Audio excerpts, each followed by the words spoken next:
माननीय श्री इकरा चौधरी जी। धन्यवाद सभापति महोदय, आपने मुझे इस विशेष चर्चा पर बोलने का मौका दिया। भारत के संविधान के 75वें वर्ष की चर्चा के मौके पर मैं सबसे पहले संविधान बनाने वालों की दूरदृष्टि को सलाम करती हूं। एक युवा सांसद के तौर पर मैं अपनी उम्मीदों को संविधान के साथ जोड़कर खास तौर पर ये बताना चाहती हूँ कि आज हमारे देश में पिछड़े, दलित, अल्पसंख्यक समुदाय को किस तरह अपने संवैधानिक अधिकारों और आज़ादियों की हिफाजत के लिए हर रोज मुश्किलों का सामना करना पड़ रहा है। Doctor B.R. अम्बेडकर के कथन से अपनी बात रखना चाहती हूँ। उन्होंने कहा था, मुझे अपने भारतवर्ष पर फक्र है कि जिसके पास ऐसा संविधान है जो लोकतंत्र, समाजवाद और सेक्युलरिज्म को संजोता है। लेकिन आज ऐसा लगता है जैसे संविधान की किताब तो है पर इसे चलाने वालों का ईमान गुम हो गया है। आज हिंदुस्तान में हर वर्ग को किसी न किसी चुनौती का सामना करना पड़ रहा है, मगर अल्पसंख्यक, खासतौर पर मुसलमानों पर जो कहर टूटा है वो किसी से छुपा नहीं है। ये लोग सिर्फ अपने मजहबी पहचान की वजह से निशाने पर हैं। संविधान का अनुच्छेद 15 कहता है कि किसी भी नागरिक के साथ धर्म, जाति या किसी और वजह से भेदभाव नहीं होना चाहिए, लेकिन हकीकत इसके उलट है। हालात इस कदर बिगड़ चुके हैं कि hate speech, mob lynching, bulldozer द्वारा घरों को गिराने की घटनाएं आम हो गई हैं। खास तौर पर उत्तर प्रदेश में, जहां ऐसा लगता है जैसे कानून के नाम पर जंगल राज चल रहा हो। संभल में जो हुआ वो सबके सामने है। पुलिस के संरक्षण में निर्दोष लोगों की हत्या की गई और सरकार ने चुप्पी साध ली। अल्पसंख्यकों पर हिंसा बढ़ती जा रही है, मगर सत्ता में बैठे लोग या तो आंखें मूंदे हुए हैं या फिर इन घटनाओं को बढ़ावा दे रहे हैं। हद तो तब हो जाती है जब न्यायपालिका की बात भी अनसुनी कर दी जाती है। सुप्रीम कोर्ट ने मॉब लिंचिंग पर 11 सूत्रीय निर्देश जारी किए थे। इसमें साफ कहा गया था कि राज्य सरकारें और पुलिस इस तरह की घटनाओं को रोकने और दोषियों पर सख्त कार्रवाई करने के लिए जिम्मेदार है, लेकिन आज भी इन निर्देशों पर अमल नहीं हो रहा है।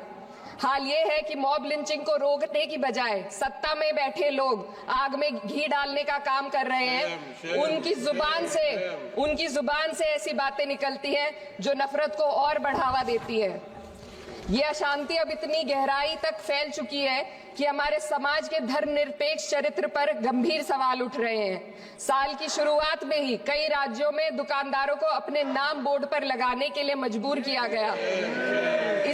इसे सेहत और सुरक्षा के कानूनों का हिस्सा बताया गया, मगर असल मंशा कुछ और थी।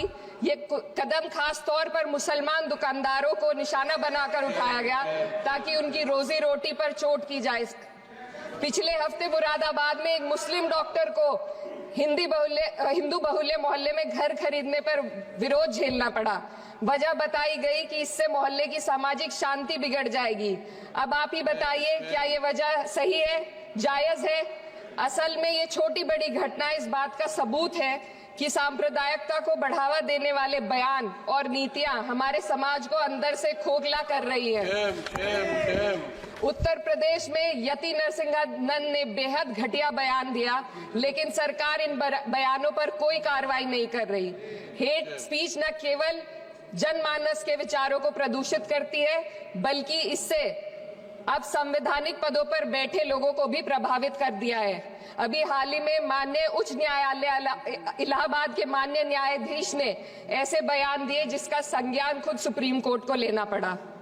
संविधान के अनुच्छेद 29 और 30 ने अल्पसंख्यकों को उनके मजहबी और सांस्कृतिक हक दिए हैं ताकि वो अपनी पहचान को बचा सके और अपने संस्थान चला सके, लेकिन आज उन्हीं हकों पर हर तरफ से चोट की जा रही है। वक्फ जैसे बिल लाकर उनके धार्मिक अधिकारों को छीनने की कोशिश की जा रही है। आज अल्पसंख्यक समुदाय को संविधान द्वारा दिए गए अपने बुनियादी अधिकार पाने के लिए लंबी लड़ाई लड़नी पड़ रही है। ऐसे कई मामले अदालत ने न्याय देकर संविधान की रक्षा की है, लेकिन अदालती प्रक्रिया में जो समय लगता है उसकी वजह से देश के सामाजिक ताने बाने को भारी नुकसान उठाना पड़ता है।